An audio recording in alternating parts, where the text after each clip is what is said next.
SpongeBob SquarePants is perhaps one of the most, and I mean the most, popular cartoon series ever known to humanity, and it's something that we especially keep somewhere deep inside our hearts.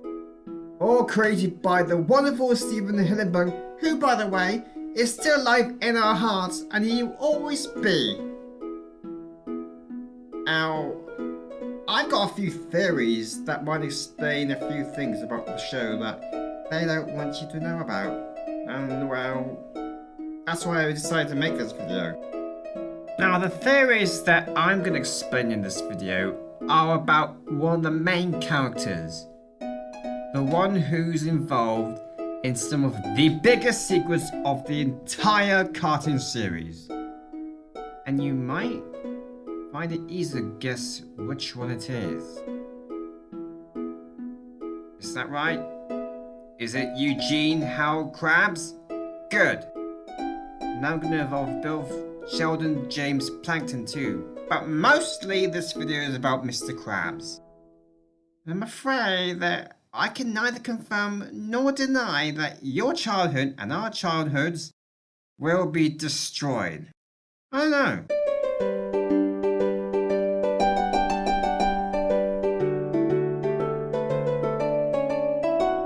So let's talk about Mr. Krabs, who grew up with pirates and apparently fought in a devastating war, which is why he suffered a major endless depression, somehow has a wailful daughter, and most famously, he literally worships money and everything about it. And he wants nobody to make any business or any invention that looks anything even remotely like anything from his beloved Krusty Krab, even if it could be any better. Sound familiar?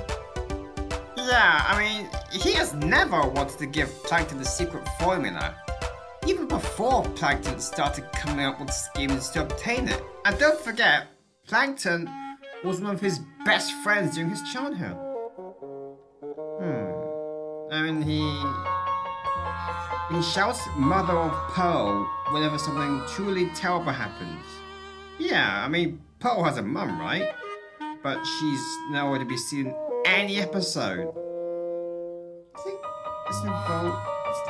it's because of what Plankton did to her a long time ago. No, Alex Bale, I reject your theory that Mr. Krabs killed Pearl's mum during a war a long time ago. But you know that this is what Plankton's chum looks like, yeah? Chum is an actual thing, by the way. It's just leftover fish body parts used to attract predator fish, like sharks and other predator sea creatures. And that just looks fucking nasty, doesn't it? And if there's any one of the main characters who's created genius inventions, including some that are capable of killing, it's Plankton. Everyone who is watching this video right now, every single living, breathing, thinking, eating, drinking, relaxing, whatever person watching this video right now, get ready for this theory. This is the theory which is going to probably ruin your entire childhood. My theory is that Plankton killed Pearl's mom. There! I said it! Maybe that's why Mr. Krabs has never wanted to give him the secret formula?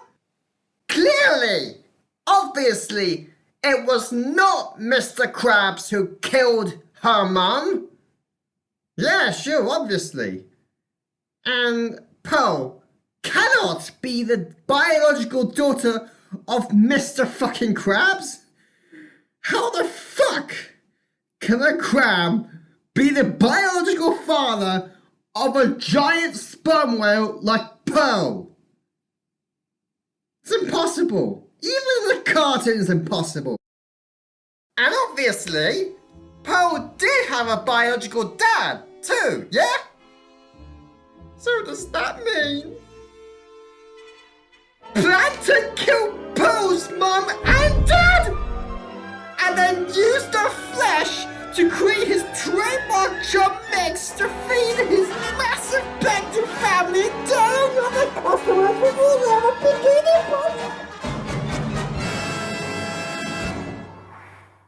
Oh my fucking lord!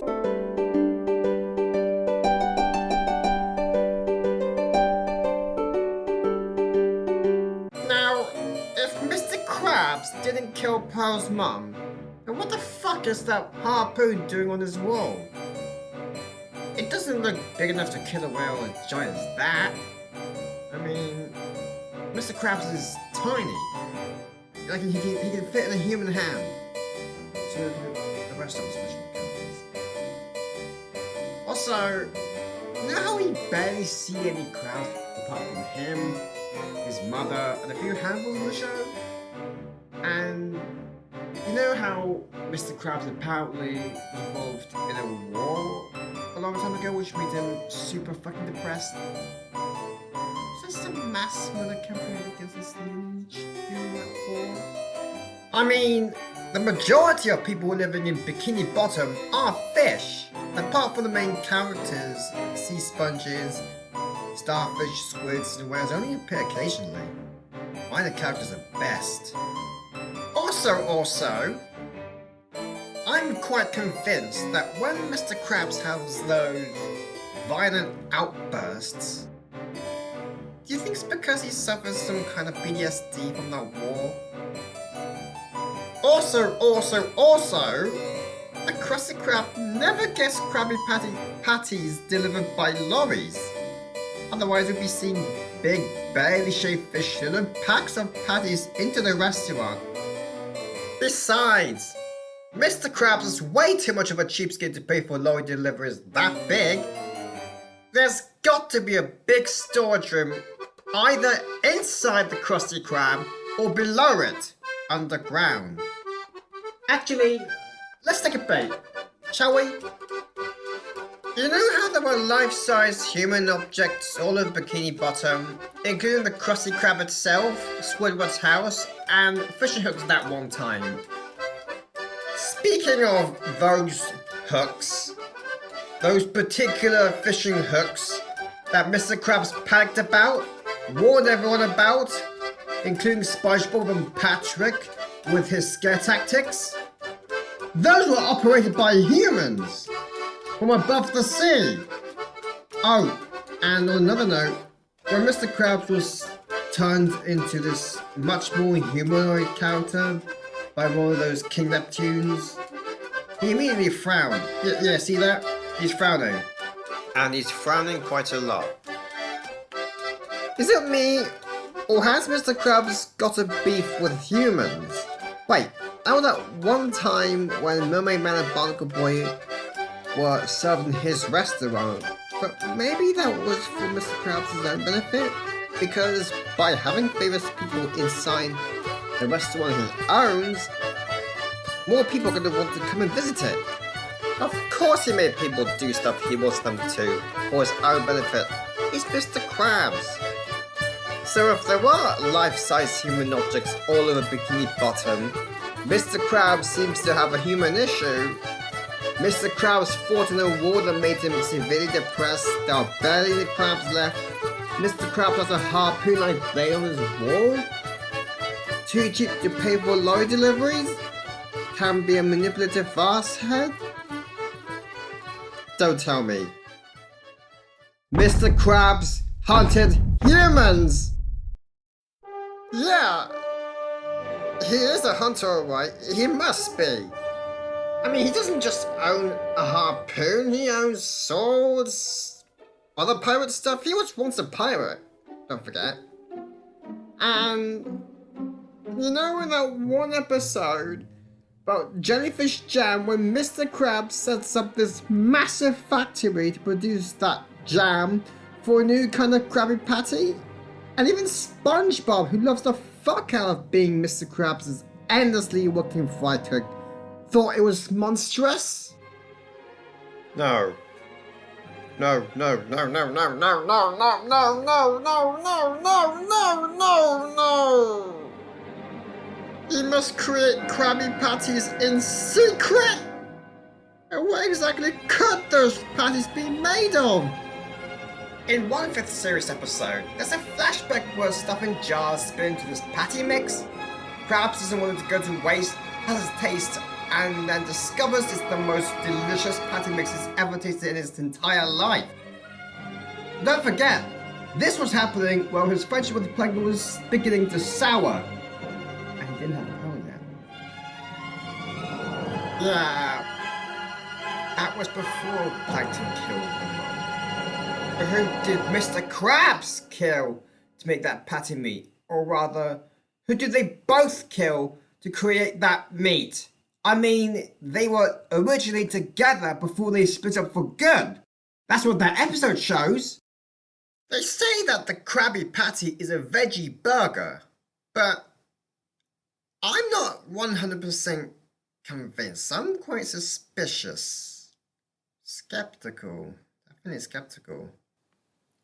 It says here, Matthew Patrick stated that the sandwich contains, quote, 4 cups of fava beans, 1 chopped onion, enough breadcrumbs to bind it, liquid smoke, chili pepper, turmeric, 1 teaspoon of a calcium supplement, flour, salt, seaweed sauce, and lastly the big secret, red algae extract, and of course, love. Really? That many ingredients for one patty mix? And then Vincent Wallace says, quote, there is absolutely no meat in the Krabby Patty. There's no animal product in there. Something which was always planned by series creator Steven Hillenburg. And Mr. Lawrence explained that the show's writers are not allowed to depict fish as food. Unless it's a gag. But Chum is literally fish guts. Mate, really? I don't trust these ideas. I don't trust these quotes. I don't trust them. Honestly, I don't. Why would I? However, I do kind of believe this. The episode Patty Caper shows that there is truly a secret ingredient in the Krabby Patty, which is delivered to the restaurant with high security. Well, I mean, if that counts, if that implies that, oh, fucking gosh. If Mr. Krabs has a grudge against humans who aren't Mermaid Man and Barnacle Boy, and he got severely depressed after a war, which might have killed off most of his lineage, most of his family, you know, and he suffers violent outbursts quite often. Does that mean... No, I can't say it. No, I refuse. Oh shit, we're running out of time for your attention spans. Shit, I'm gonna have to say it. Are you ready? Are you sure? Seriously, are you absolutely, genuinely, 100% sure you're ready to listen to this? Really? Are you ready? Are you ready to listen to this?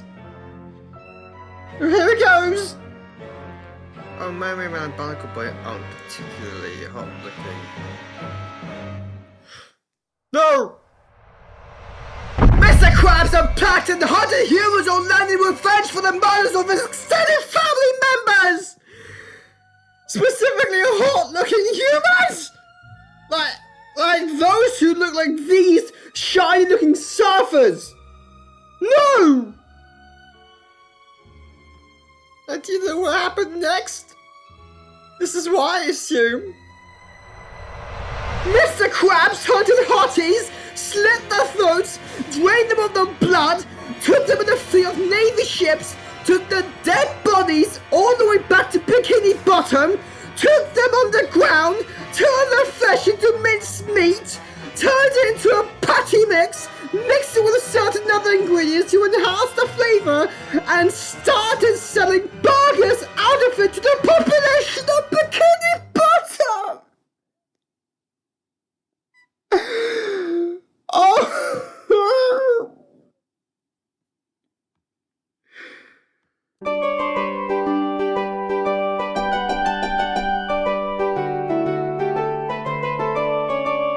You know what disturbingly makes sense?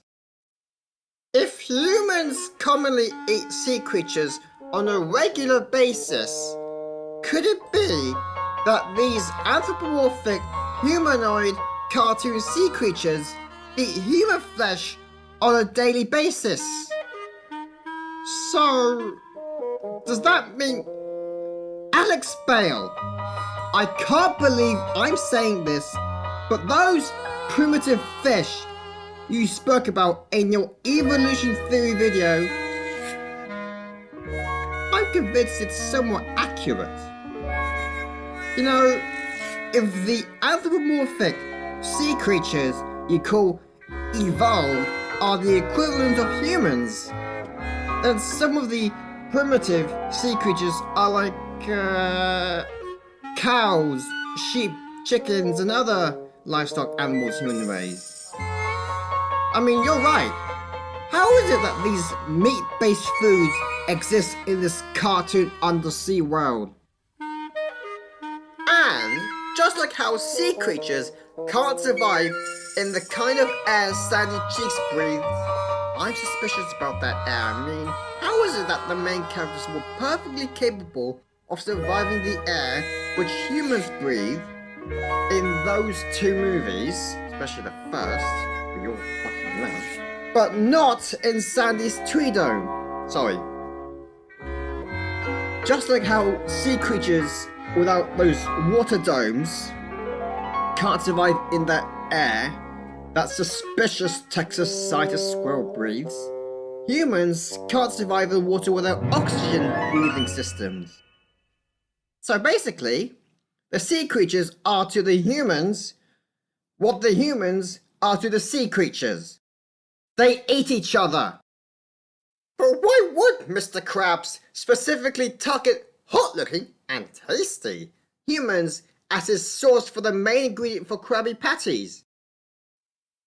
The main reason I can think of is because the flesh is juicier and tastes better. And consider this. Because it's extremely obvious Eugene wants infinite amounts of money in his entire life, and because the better a burger like this tastes, the more people are going to want to order it. That greedy world money-worshipping capitalist is going to continue slaughtering hotties on land, taking their bodies to an underground patty-making factory, and turning their flesh into delicious Krabby Patties so that the citizens of Bikini Bottom can carry on enjoying his restaurant forever, and so that he can become the undersea equivalent of a modern day Mansa Musa. Wonderful!